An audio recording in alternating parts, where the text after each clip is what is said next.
Da, bun găsit în Gura Presei. Această emisiune a început la ora 23:31. Fac precizarea pentru cei care o văd dimineață în reluare pe Antena 1.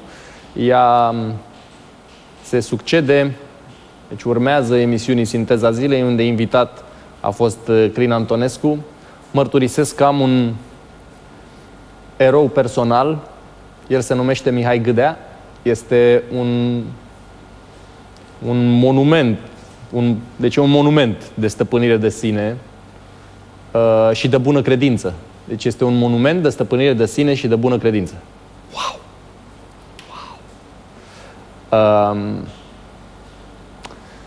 Wow! Wow!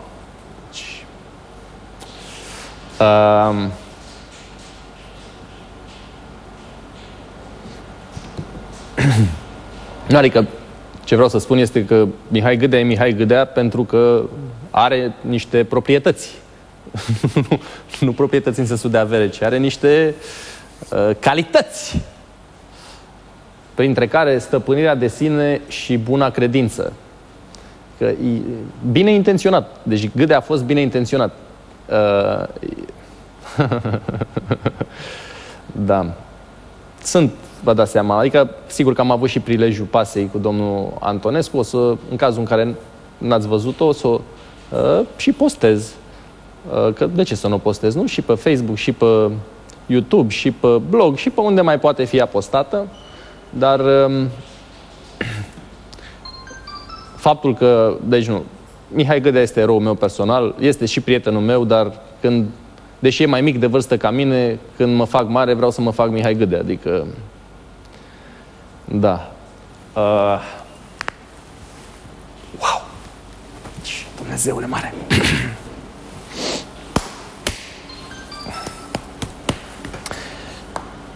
O să vorbim... Da. Să vorbim... Nu vreau să... Nu, chiar nu vreau. Uite, eu nu am stăpânirea de sine a lui Mihai Gâdea. Aș vrea să nu mă refer acum la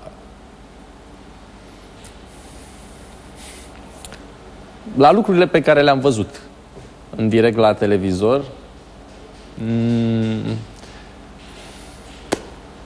Da.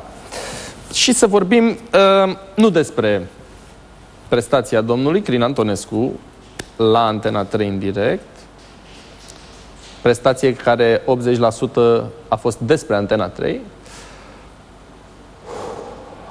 Așa cum i-am și spus pe pasă, sunt foarte mândru că lucrez la Antena 3, care este singurul bastion anti-Băsescu din România și a rămas singurul bastion anti-Băsescu din România și cu foarte mari costuri și cu niște mari și oribile consecințe. Pentru unii dintre noi. Nu pentru mine. Pentru unii dintre noi, da. Și cu toate astea, în pofida represiunii pe care am suportat-o, rămânem noi ăștia de la Antena 3, singurul bastion anti-Băsescu din România. Sunt mândru că lucrez la acest post de televiziune.